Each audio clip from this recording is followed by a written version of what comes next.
शेतकरी मंडळींनो, मी पुरुषोत्तम किलबिले, साखळी बुद्रुक. माझं साखळीला 10 गुंठे शेतामध्ये म्हणजे फार्म हाऊस आहे. त्या फार्म हाऊसवर मी कांदा आणि लसणाची लागवड केलेली आहे. कांदा लागवड करत असताना मी त्या कांद्याला RPS-76 जे लिक्विड आहे त्या लिक्विडमध्ये डुबून कांदा लागवड केली. आणि कांदा लागवड करायच्या अगोदर मी त्या मातीमध्ये RPS ग्रॅन्युअल हे खत फेकलं. आणि त्यानंतर RPSची पहिली फवारणी केली 15 दिवसानंतर. ही फवारणी केल्यानंतर मला चांगल्या प्रकारचा रिझल्ट दिसला.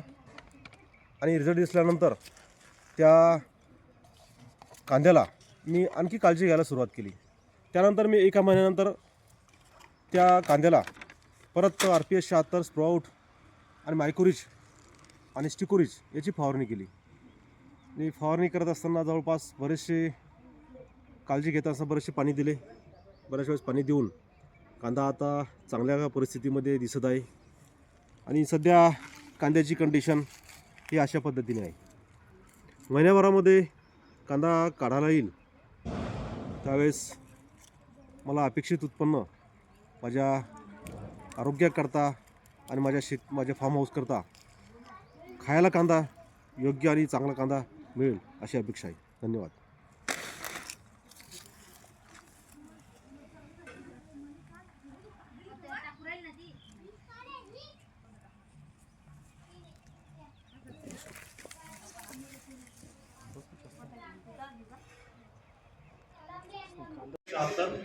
आणि कांद्याला सुरुवातीला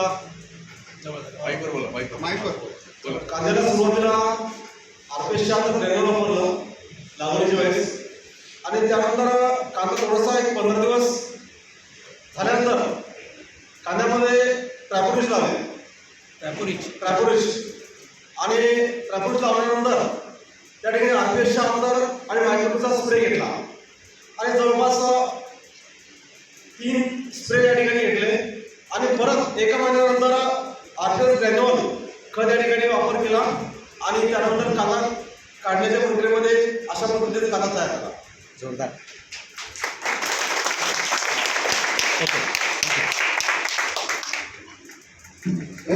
असे अप्रतिम